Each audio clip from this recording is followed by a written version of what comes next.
Hello guys, welcome to my channel. Today I'm finally going to start a new mixed media sketchbook. I got a Stillman and Birn Beta Series 1 with 270 GSM cold press paper and I'm really excited to try it because I never had one of these before.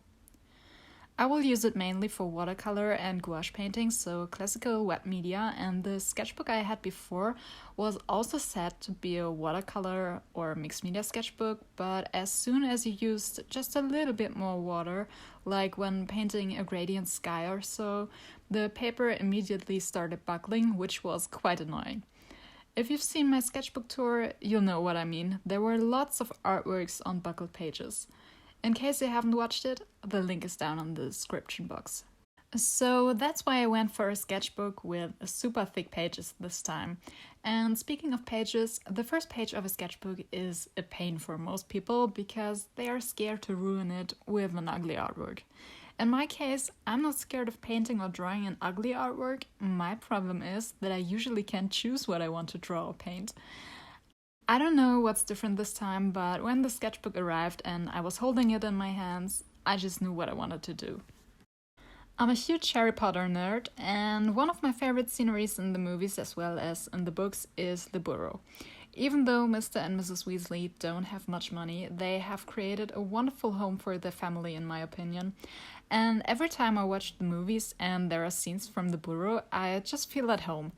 And that's exactly the feeling I want to have when I open my sketchbook, so I decided to draw the Burrow. But not on the first page. I wanted to connect the first page with the following one, so I drew a sign saying Ottery St. Catchpole, which is the village where the Weasleys and other wizarding families live, and the sign leads to the next pages where I'll draw the Burrow. Also, I added the starting date of the sketchbook as well as a quote by Ron Weasley saying, "It's not much, but it's home."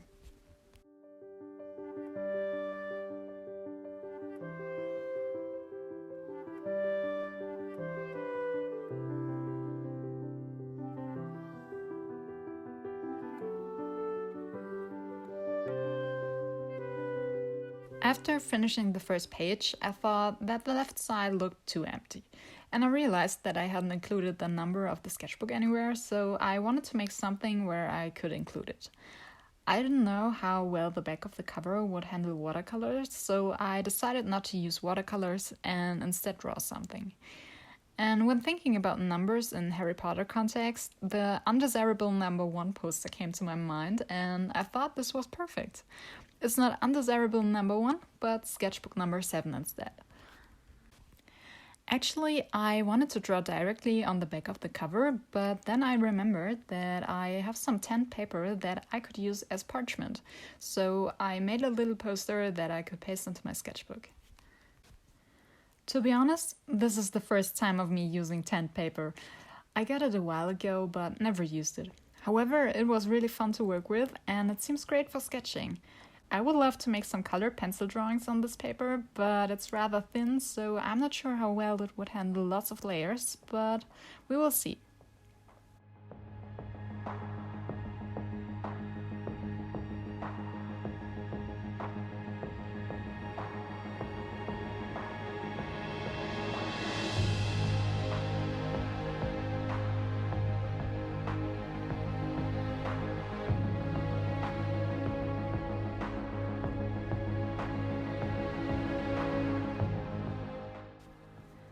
And now it's finally time for the Burrow. I sketched the Burrow in another sketchbook because I'm not really good at drawing houses, so a lot of erasing was happening and I didn't want to ruin the surface of the paper. It was actually even more difficult for me because the architecture of the Burrow is so unique. It's not simply a square with some windows. You can actually tell from the way it looks that there's a family with lots of kids living there. In the beginning, it was just the house element on the bottom, then they got more kids and space was limited, so the house had to grow, always taking into account their financial resources. I think this set is great because it tells a story, and that's something that makes the Harry Potter movies so special to me. Every set is so well thought and tells a unique story and fits the characters just perfectly. My favorite example of storytelling by sets and character designs is Dolores Umbridge. Her office with all the pink and the kitties, and her pink outfits are such a big contrast to her nasty behavior because pink and kitties are usually not associated with bad things. But that just reflects the way she acts. I feel like she wants to be seen as a well-respected, super important ministry employee, and that's kind of difficult if your personality is just bad and evil, because no one would want someone like that in the ministry. Except for you-know-who, maybe. So how do you cover it up? With pink and kitties. And the more evil you get, the darker and more vibrant your pink needs to be to make up for this. But enough of Umbridge, back to topic. Something else I'm not experienced with is drawing cars. But I wanted to include the Flying Fort Anglia because that's the way how Harry got there the first time. And after some trial and error, I got the proportions kinda right. Well, at least you can tell what car it's supposed to be.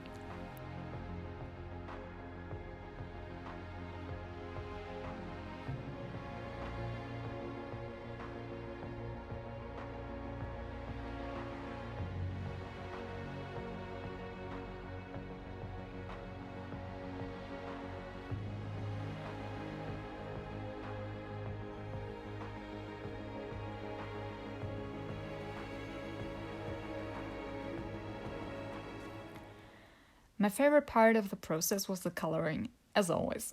I went for a super loose illustrative style, and this was actually really enjoyable. I tried to mix different shades of one color so it looks more interesting, and I think it turned out quite good.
So these are my finished first pages. Let me know in the comments which Harry Potter set you like most.